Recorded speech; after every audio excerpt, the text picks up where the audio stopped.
ওম শান্তি। আজি 5-2-2025 বৰ্ষৰ প্ৰাতঃ মুৰলী।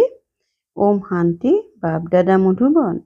আজি বাবাই কৈছে, মৰমৰ সন্তানসকল, এই শৰীৰৰূপী পোছাক ইয়াতেই এৰিব লাগিব। সেয়েহে ইয়াৰ প্ৰতি থকা মমত্ব আঁতৰাই দিয়া। কোনো মিত্ৰ সম্বন্ধীয় যাতে স্মৃতিলৈ নাহে। প্ৰশ্ন: যিসকল সন্তানৰ যোগ বল আছে তেওঁলোকৰ লক্ষণ কি হ'ব? উত্তৰ: তেওঁলোক কোনো পৰিস্থিতিতে অলপো বিতত নহ'ব। ক'তোৱে আসক্তি নাথাকিব। কোনোবাই শৰীৰ ত্যাগ কৰিলেও দুখী হ'ব নোৱাৰে, কিয়নো এইটো জানে যে এওঁৰ ড্ৰামাত ইমানেই ভূমিকা আছিল। আত্মাই এটা শৰীৰ এৰি অন্য এটা শৰীৰ ল'বগৈ। ওম শান্তি। এই জ্ঞান বহুত গুপ্ত। ইয়াত নমস্কাৰো জনাবলগীয়া নহয়। জগতত নমস্কাৰ অথবা ৰাম ৰাম আদি কয়। ইয়াত এইবোৰ কথা চলিব নোৱাৰে, কিয়নো এয়া এটা পৰিয়াল। পৰিয়ালত ইজনে সিজনক নমস্কাৰ বা সুপ্ৰভাত জনাব, এইটো শোভা নাপায়। ঘৰততো খোৱা-বোৱা কৰিলে কাৰ্যালয়লৈ গ'ল, পুনৰ আহিল, এয়া চলিয়েই থাকে। নমস্কাৰ জনোৱাৰ প্ৰয়োজন নাথাকে। সুপ্ৰভাত জনোৱাৰ ফেশ্বনো ইউৰোপীয়ানসকলৰ পৰা আহিছে, নহ'লে আগতে একোৱেই চলা নাছিল। বহুত সৎসংগত পৰস্পৰ লগ হ'লে নমস্কাৰ জনায়, চৰণ চুই সেৱা জনায়। এই চৰণ চুই সেৱা জনোৱা আদি নম্ৰতাৰ কাৰণে শিকায়। ইয়াততো তোমালোক সন্তানসকল দেহী অভিমানী হ'ব লাগে। আত্মাই আত্মাক কি কৰিব? তথাপিও ক'বলগীয়াতো হয়। যেনেকৈ বাবাক ক'ব, বাবা নমস্কাৰ। এতিয়া পিতাইও কয়, মই সাধাৰণ ব্ৰহ্মাৰ শৰীৰৰ দ্বাৰা তোমালোকক পঢ়াওঁ, এওঁৰ দ্বাৰা স্থাপনা কৰাওঁ। কেনেকৈ? সেয়াতো যেতিয়া পিতা সন্মুখত আহিব তেতিয়া বুজাব, নহ'লে কোনোবাই কেনেকৈ বুজিব? এওঁ পিতাই সন্মুখত বহি বুজায়, তেতিয়া সন্তানসকলে বুজি পায়। দুয়োকে নমস্কাৰ জনাবলগীয়া হয়। বাপ-দাদা নমস্কাৰ। বাহিৰৰ লোকসকলে যদি এয়া শুনে তেন্তে বিবুদ্ধিত পৰিব যে এওঁলোকে বাপ-দাদা বুলি কি কয়। দৈত্য নামো বহুত মনুষ্যৰে থাকে, যেনেকৈ লক্ষ্মীনাৰায়ণ অথবা ৰাধা-কৃষ্ণ নামো আছে। এয়াতো যেন স্ত্ৰী-পুৰুষ একত্ৰিত হৈ গ'ল, এয়াতো হৈছে বাপ-দাদা। এই কথাবোৰ তোমালোক সন্তানসকলেহে বুজিব পাৰা। নিশ্চয় পিতা ডাঙৰ হ'ল। সেই নামবোৰ যদিও দৈত্য, কিন্তু হয়তো এটাই। তেন্তে দুটা নাম কিয় ৰাখি দিলে? এতিয়া তোমালোক সন্তানসকলে জানা যে এয়া ভুল নাম। বাবাক আৰুতো কোনেও চিনি পাব নোৱাৰে। তোমালোকে ক'বা, নমস্কাৰ বাপ-দাদা। পিতাই আকৌ ক'ব, নমস্কাৰ পাৰ্থিৱ আত্মিক সন্তানসকল। কিন্তু ইমান দীঘলীয়া সম্বোধন শোভা নাপায়। শব্দটো শুদ্ধ। তোমালোক এতিয়া পাৰ্থিৱ সন্তানো হোৱা আৰু আত্মিকো হোৱা। শিৱ বাবা হৈছে সকলো আত্মাৰে পিতা। আকৌ প্ৰজাপিতাও নিশ্চয় আছে। প্ৰজাপিতা ব্ৰহ্মাৰ সন্তান ভাই-ভনী। প্ৰবৃত্তি মাৰ্গ হৈ যায়। তোমালোক সকলো হৈছা ব্ৰহ্মা কুমাৰ কুমাৰী। ব্ৰহ্মা কুমাৰ কুমাৰী হোৱাৰ কাৰণে প্ৰজাপিতাও সিদ্ধ হৈ যায়। ইয়াত অন্ধশ্ৰদ্ধাৰ কোনো কথা নাই। কোৱা, ব্ৰহ্ম কুমাৰ কুমাৰীসকলে পিতাৰ পৰা উত্তৰাধিকাৰ প্ৰাপ্ত কৰে, ব্ৰহ্মাৰ পৰা প্ৰাপ্ত নহয়। ব্ৰহ্মাও শিৱ বাবাৰ সন্তান। সূক্ষ্মলোকৰ ব্ৰহ্মা বিষ্ণু শংকৰ এয়া হৈছে ৰচনা। তেওঁলোকৰ ৰচয়িতা হৈছে শিৱ। শিৱৰ কাৰণেতো কোনোৱে ক'ব নোৱাৰে যে এওঁ ৰচয়িতা কোন। শিৱৰ কোনো ৰচয়িতা নাথাকে। ব্ৰহ্মা বিষ্ণু শংকৰ এয়া হৈছে ৰচনা। এওঁলোকৰ ওপৰত হৈছে শিৱ, সকলো আত্মাৰেই পিতা। এতিয়া ৰচয়িতা আছে, যেতিয়া আকৌ প্ৰশ্ন উঠে, কেতিয়া ৰচনা কৰিলে? নহয়, এয়াতো অনাদি। ইমানবোৰ আত্মাক কেতিয়া ৰচনা কৰিলে? এইটো প্ৰশ্ন উঠিব নোৱাৰে। এয়া অনাদি ড্ৰামা চলি আহিছে, অন্তহীন। ইয়াৰ কেতিয়াও অন্ত হ'ব নোৱাৰে। এই কথাবোৰ তোমালোক সন্তানসকলৰ ভিতৰতো ক্ৰমানুসৰি বুজি পায়। এয়া বহুত সহজ। একমাত্ৰ পিতাৰ বাহিৰে অন্য কাৰো প্ৰতি কোনোবা মৃত বা জীৱিতই হওক, যাতে আসক্তি নাথাকে। গায়নো আছে, আম্মা মৰিলেও হালোৱা খোৱা, অৰ্থাৎ জ্ঞান মুৰলি শুনা। ধৰি লোৱা কোনোবা মৰিল, চিন্তাৰ কথা নাই, কিয়নো এয়া ড্ৰামা অনাদি ৰচি থোৱা আছে। ড্ৰামা অনুসৰি এওঁ এই সময়ত যাব লগাই আছিল। এই ক্ষেত্ৰত কিয়েই বা কৰিব পাৰে? অলপো দুখী হোৱাৰ কথাই নাই। এয়া হৈছে যোগবলৰ অৱস্থা। বিধিয়ে কয়, অলপো বিতত হ'ব নালাগে। সকলো ভাৱৰীয়া নহয় জানো? নিজৰ নিজৰ ভূমিকা ৰূপায়ণ কৰি থাকে। সন্তানসকলে জ্ঞান পাইছে। পিতাক কয়, হে পৰম পিতা পৰমাত্মা, আহি আমাক লৈ যাওক।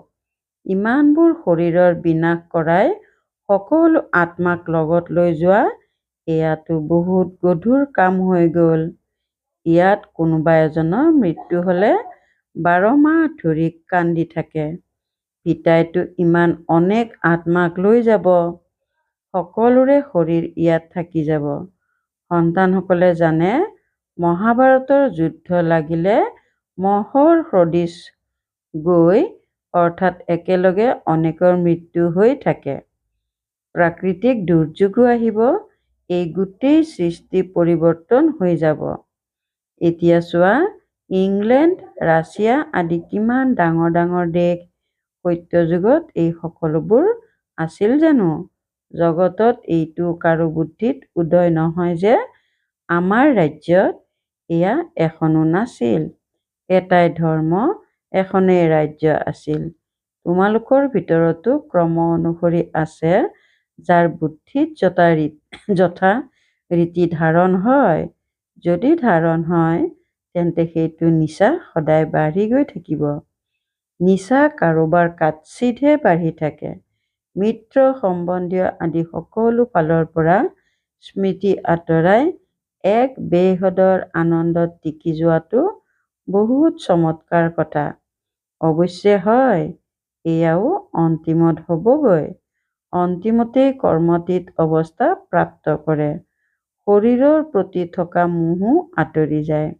বছ, আমি এতিয়া যাওঁ। এইটো যেন সাধাৰণ কথা হৈ যাব। যেনেকৈ নাটকৰ ভাৱৰীয়াসকলে ভূমিকা পালন কৰি আকৌ ঘৰলৈ গুচি যায়, এয়া দেহৰূপী পোছাকটো তোমালোকে ইয়াতেই এৰিব লাগিব। এই পোছাক ইয়াতেই লয়, ইয়াতেই এৰে। এই সকলোবোৰ নতুন কথা। তোমালোকৰ বুদ্ধিত আছে, আন কাৰো বুদ্ধিত নাই। উল্ফ অৰ্থাৎ পিতা আৰু বে অৰ্থাৎ বাদশ্বাহী। উল্ফ হৈছে সকলোতকৈ ওপৰত। এনেকৈ কয়ও যে ব্ৰহ্মাৰ দ্বাৰা স্থাপনা, শংকৰৰ দ্বাৰা বিনাশ, বিষ্ণুৰ দ্বাৰা পালন। বাৰু, বাকী শিৱৰ কাম কি? উচ্চতকৈ উচ্চ শিৱ বাবাক কোনেও নাজানে। কৈ দিয়ে যে তেওঁতো সৰ্বব্যাপী। এই সকলোবোৰ তেওঁৰেই ৰূপ। গোটেই সৃষ্টিৰ মনুষ্যৰ বুদ্ধিত এইটো দৃঢ় হৈ গৈছে। সেয়েহে সকলো তমোপ্ৰধান হৈ গ'ল। পিতাই কয়, গোটেই সৃষ্টিখনৰ দুৰ্গতি প্ৰাপ্ত হৈছে। আকৌ মইহে আহি সকলোকে সদ্গতি দিওঁ। যদি সৰ্বব্যাপী হয়, তেন্তে সকলো ভগৱানেই ভগৱান নেকি? এফালে কয় সকলো ভাই, আকৌ কৈ দিয়ে সকলো পিতা। বুজি নাপায়। এতিয়া তোমালোক সন্তানসকলক বেহদৰ পিতাই কয়, সন্তানসকল, মোক স্মৰণ কৰা, তেতিয়া বিকৰ্ম বিনাশ হ'ব। তোমালোকে এই দাদাক বা মাম্মাকো স্মৰণ কৰিব নালাগে। পিতাইতো কয় যে মাম্মা বা বাবা কাৰোৰে একো মহিমা নাই। শিৱ বাবা নথকাহেঁতেন তেন্তে এওঁ ব্ৰহ্মায়ো কি কৰিলেহেঁতেন? এওঁক স্মৰণ কৰিলে কি হ'ব? অৱশ্যে হ'ব। তোমালোকে জানা, এওঁৰ দ্বাৰা আমি পিতাৰ পৰা উত্তৰাধিকাৰ লৈ আছোঁ। এওঁৰ অৰ্থাৎ ব্ৰহ্মাৰ পৰা নহয়, এওঁ তেওঁৰ পৰা উত্তৰাধিকাৰ লয়। গতিকে স্মৰণ তেওঁক কৰিব লাগে। এওঁতো মাজত দালাল। ল'ৰা আৰু ছোৱালীৰ যেতিয়া বাগদান হয় তেতিয়া স্মৰণটো ইজনে সিজনক কৰিব নহয়। বিবাহ কৰাওঁতাজন মাজত দালাল হৈ গ'ল। এওঁৰ দ্বাৰা পিতাই তোমালোক আত্মাসকলৰ বাগদান নিজৰ লগত কৰায়। সেয়েহে গায়নো আছে, সৎগুৰুক দালালৰ ৰূপত পালোঁ। সৎগুৰু কোনো দালাল নহয়। সৎগুৰুটো নিৰাকাৰ। যদিও গুৰু ব্ৰহ্মা, গুৰু বিষ্ণু বুলি কয়, কিন্তু তেওঁলোক কোনো গুৰু নহয়। সৎগুৰু এজন পিতাই হয়, যিয়ে সকলোৰে সৎগতি কৰায়। পিতাই তোমালোকক শিকাইছে, সেইবাবেতো তোমালোকে আনকো ৰাস্তা দেখুওৱা আৰু সকলোকে কোৱা যে দেখিও নাচাবা। বুদ্ধি যাতে শিৱ বাবাৰ লগত লাগি থাকে। এই দুচকুৰে যি দেখিবলৈ পোৱা সেয়া সকলো সমাধিস্থ হৈ যাব। স্মৰণ এজন পিতাকে কৰিব লাগে, এওঁক অৰ্থাৎ ব্ৰহ্মাক নহয়। বুদ্ধিয়ে কয়, এওঁৰ পৰা জানো উত্তৰাধিকাৰ পাম? উত্তৰাধিকাৰটো পিতাৰ পৰা প্ৰাপ্ত হ'ব। যাবও লাগে পিতাৰ ওচৰলৈ। বিদ্যাৰ্থীয়ে বিদ্যাৰ্থীক জানো স্মৰণ কৰিব? বিদ্যাৰ্থীয়েতো শিক্ষকক স্মৰণ কৰিব নহয়। স্কুলত যিসকল তীক্ষ্ণ বিদ্যাৰ্থী, তেওঁলোকে আকৌ অন্যৰ উন্নতিৰ বাবে চেষ্টা কৰে। পিতাইও কয়, ইজনে সিজনৰ উন্নতিৰ বাবে চেষ্টা কৰা, কিন্তু ভাগ্যত নাথাকিলে পুৰুষাৰ্থও নকৰে। অলপতেই সন্তুষ্ট হৈ যায়। বুজাব লাগে, প্ৰদৰ্শনীত বহুত আহে। বহুতক বুজালে বহুত উন্নতি হয়। নিমন্ত্ৰণ দি মাতি নিয়ে। তেতিয়া ডাঙৰ ডাঙৰ বিচাৰ বুদ্ধি সম্পন্ন লোকসকল আহে। নিমন্ত্ৰণ নিদিলে যিকোনো প্ৰকাৰৰ লোক আহি যায়। কি কি যে অদৰকাৰী কথা কৈ থাকে। মাৰ্জিত লোকৰ চাল চলনো মাৰ্জিত হয়। মাৰ্জিত লোক সভ্যতাৰে ভিতৰলৈ সোমাই আহিব। চলনতো বহুত পাৰ্থক্য থাকে। কিছুমানৰ চাল চলনত, কথা বতৰাত কোনো ধৰণৰ ভদ্ৰতা নাথাকে। মেলালৈও সকলো প্ৰকাৰৰ আহি যায়। কাকো মানা কৰা নহয়। সেয়েহে য'তেই নহওঁ প্ৰদৰ্শনীত নিমন্ত্ৰণী কাৰ্ডৰ দ্বাৰা মাতিলে তেতিয়া মাৰ্জিত ভাল ভাল লোক আহিব। আকৌ তেওঁলোকে অন্যকো গৈ শুনাব। কেতিয়াবা মহিলাৰ অনুষ্ঠান আয়োজন কৰা, যাতে কেৱল মহিলাসকলহে আহি চায়, কিয়নো কৰবাত মহিলাসকল বহুত পৰ্দাৰ আঁৰত লুকাই থকা বিধৰ হয়। গতিকে কেৱল মহিলাৰহে অনুষ্ঠান হওক, পুৰুষ যাতে এজনো নাহে। বাবাই বুজাইছে, পোনপ্ৰথমে তোমালোকে এইটো বুজাব লাগে যে শিৱ বাবা নিৰাকাৰ। শিৱ বাবা আৰু প্ৰজাপিতা ব্ৰহ্মা দুয়োগৰাকীয়েই বাবা হৈ গ'ল। দুয়োগৰাকী এক ৰসটো হ'ব নোৱাৰে যে দুয়োগৰাকী বাবাৰ পৰা উত্তৰাধিকাৰ প্ৰাপ্ত হ'ব। উত্তৰাধিকাৰ ককাৰ নে পিতাৰ পাবা? ককাৰ সম্পত্তিৰ ওপৰত অধিকাৰ থাকে। লাগিলে যিমানেই কুসন্তান নহওঁ কিয়, তথাপিও ককাৰ উত্তৰাধিকাৰ প্ৰাপ্ত হৈ যাব। এয়া হৈছে ইয়াৰ নিয়ম। বুজিও পায় যে এওঁ ধন পালে এবছৰৰ ভিতৰতে উৰুৱাই দিব। কিন্তু চৰকাৰী আইন এনেকুৱা যে দিবলগীয়া হয়। চৰকাৰে একো কৰিব নোৱাৰে। বাবাটো অনুভৱী হয়। এজন ৰজাৰ সন্তান আছিল, 1 কোটি টকা 12 মাহত শেষ কৰি দিলে। এনেকুৱাও হয়। শিৱ বাবাইতো নক'ব যে মই দেখিছোঁ। এওঁ অৰ্থাৎ ব্ৰহ্মাই কয়, মই বহুত এনেকুৱা উদাহৰণ দেখিছোঁ। এই জগতখনতো বহুত লেতেৰা। এইখন হয়েই পুৰণা সৃষ্টি, পুৰণা ঘৰ সদায় ভাঙিবলগীয়া হয়। এই লক্ষ্মীনাৰায়ণৰ ৰাজ্যৰ ঘৰ চোৱা কিমান উত্তম। এতিয়া তোমালোকে পিতাৰ পৰা বুজি আছা আৰু তোমালোকো নৰৰ পৰা নাৰায়ণ হোৱাগৈ। এয়া হৈছে সত্যনাৰায়ণৰ কথা। এয়াও তোমালোক সন্তানসকলেহে বুজি পোৱা। তোমালোকৰ ভিতৰতো পূৰা ফুল হৈ উঠা নাই। এই ক্ষেত্ৰত বহুত ভাল সভ্যতা থাকিব লাগে। তোমালোকে দিনে প্ৰতিদিনে উন্নতি কৰি গৈ থাকা, ফুল হৈ গৈ থাকা। তোমালোক সন্তানসকলে মৰমেৰে কোৱা বাপ দাদা। এয়াও তোমালোকৰ নতুন ভাষা, যিটো মনুষ্যই বুজিব নোৱাৰে।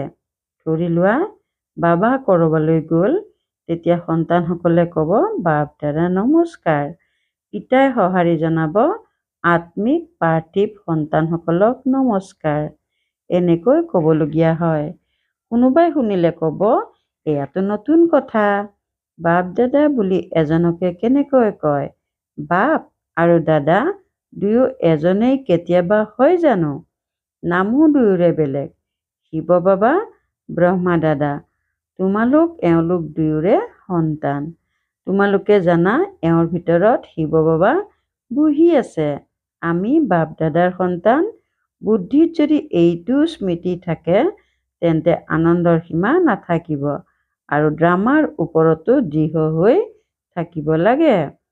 ধৰি লোৱা কোনোবাই শৰীৰ ত্যাগ কৰিলে গৈ অন্য ভূমিকা পালন কৰিব। প্ৰত্যেক আত্মাই অবিনাশী ভূমিকা প্ৰাপ্ত কৰিছে।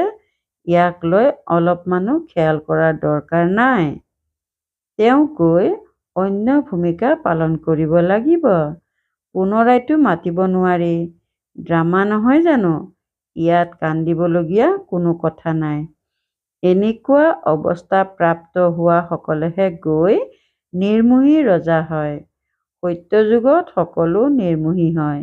ইয়াত কোনোবা মৰিলে কিমান কান্দে। পিতাক পোৱাৰ পাছত আকৌ কন্দাৰ দৰকাৰ নাই। বাবাই কিমান ভাল ৰাস্তা দেখুৱায়। কন্যাসকলৰ কাৰণেতো বহুত ভাল। পিতাই অদৰকাৰী পইচা খৰচ কৰক আৰু তুমি গৈ নৰকত পৰা। ইয়াতকৈতো কোৱা যে মই এই পইচাৰে আত্মিক বিশ্ববিদ্যালয় তথা চিকিৎসালয় খুলিম। বহুতৰে কল্যাণ কৰিলে তোমাৰো পুণ্য মোৰো পুণ্য হৈ যাব। সন্তানসকল নিজেও উৎসাহিত হৈ থাকিব লাগে যে আমি ভাৰতক স্বৰ্গ কৰি তুলিবৰ কাৰণে তন মন ধন সকলো খৰচ কৰিম। ইমানখিনি নিচা থাকিব লাগে। দিয়ে যদি দিয়ক, নিদিয়ে যদি নালাগে। আপুনি নিজৰ কল্যাণ আৰু বহুতৰে কল্যাণ কৰিব নিবিচাৰে নেকি? ইমানখিনি আনন্দ থাকিব লাগে। বিশেষকৈ কুমাৰীসকলতো বহুত আগবাঢ়ি আহিব লাগে। ভাল বাৰু, অতি মৰমৰ কল্পৰ পাছত পুনৰাই মিলিত হোৱা সন্তানসকলৰ প্ৰতি মাতা পিতা বাপ দাদাৰ স্নেহপূৰ্ণ স্মৰণ আৰু সুপ্ৰভাত। আত্মিক পিতাৰ আত্মিক সন্তানসকলক নমস্কাৰ। ধাৰণাৰ বাবে মুখ্য সাৰ ১ নম্বৰ, নিজৰ চাল চলন বহুত মাৰ্জিত কৰি ৰাখিব লাগে। বহুত ভদ্ৰতাৰে বাৰ্তালাপ কৰিব লাগে। নম্ৰতা গুণ ধাৰণ কৰিব লাগে। ২ নম্বৰ, এই দুচকুৰে যি দেখিবলৈ পোৱা যায়, এই সকলোবোৰ সমাধিস্থ হৈ যাব। সেয়েহে এইবোৰ দেখিও চাব নালাগে। একমাত্ৰ শিৱ বাবাকেই স্মৰণ কৰিব লাগে, কোনো দেহধাৰীক নহয়। বৰদান, মাষ্টাৰ জ্ঞান সাগৰ হৈ পুতলাৰ খেল সমাপ্ত কৰোঁতা স্মৃতি তথা সমৰ্থ স্বৰূপ হোৱা। মাষ্টাৰ জ্ঞান সাগৰ হৈ পুতলাৰ খেল সমাপ্ত কৰোঁতা স্মৃতি তথা সমৰ্থ স্বৰূপ হোৱা। যেনেকৈ ভক্তি মাৰ্গত মূৰ্তি সাজি পূজা আদি কৰে, পাছত সেয়া ডুবাই দিয়ে, তোমালোকে সেয়া পুতলাৰ খেল বুলি কোৱা। তেনেকৈ তোমালোকৰ সন্মুখতো যেতিয়া কোনোবা নিৰ্জীৱ অসাৰ কথা ঈৰ্ষা, অনুমান, উত্তেজনা আদি আহি যায় আৰু তোমালোকে তাৰ বিস্তাৰ কৰি অনুভৱ কৰা বা কৰোৱা যে এয়াই সত্য, তেন্তে এয়াও যেন তাত প্ৰাণ ভৰাই দিয়া।